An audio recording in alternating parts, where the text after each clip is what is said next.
શું મશીનો માણસો ઉપર રાજ કરવાના છે? જોકે થોડાક સમય સુધી તો આ શક્યતા નથી દેખાતી, પણ જેવી રીતે આપણે જઈ રહ્યા છીએ એવું ને એવું ચાલશે તો આ શક્યતાને અવગણી શકાય એમ નથી. આપણે અગાઉના 2 ભાગમાં આપણા ભ્રમ વિશે અને નોકરીના ભવિષ્ય વિશે જોયું, પણ અહીંયા સવાલ છે આપણી સ્વતંત્રતાનો. આપણે કેટલા ફ્રીલી આ દુનિયામાં રહી શકીશું કે જ્યારે એલ્ગોરિધમ આપણા માણસોની બુદ્ધિ ઉપર ચડાઈ કરશે.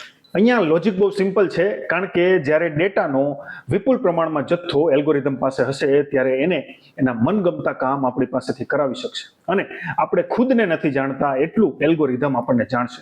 એટલે કોઈ પણ વસ્તુ આપણને વેચવી હશે તો એને ખબર હશે કે આની દુખતી રગ કઈ છે. પર્ટિક્યુલર એ વસ્તુ તમારી સામે ટ્રિગર કરીને તમારા મન સાથે, તમારા મગજ સાથે છેડછાડ કરતા પણ અટકાશે નહીં. દુનિયાની અંદર મોટા ભાગના નિર્ણયો ઇકોનોમિક્સ અને પોલિટિક્સના ફાયદામાં જે વસ્તુ હોય એના આધારે લેવાતા હોય છે.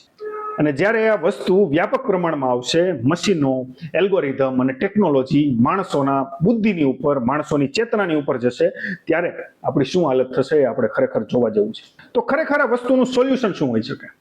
સોલ્યુશન અહીંયા એ છે કે આપણે અત્યારે એઆઈના વિકાસ માટે જે $1 $1 રૂપિયો કે 1 મિનિટ આપણે આપીએ છીએ, એટલું જ આપણે માનવીની ચેતનાને ધાર કાઢવા માટે $1 $1 રૂપિયો અને 1 મિનિટ આપવી પડશે.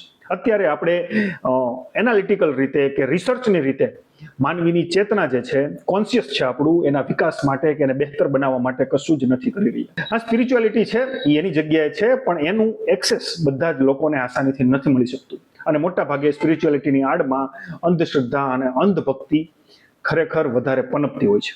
તો માણસની ચેતનાને એના લેવલ કરતા જો ઉપર આપણે ઉઠાવશું તો ભવિષ્યની અંદર એલ્ગોરિધમની સામે માણસની સ્વતંત્રતા બરકરાર રહી શકે એમ છે. બાય.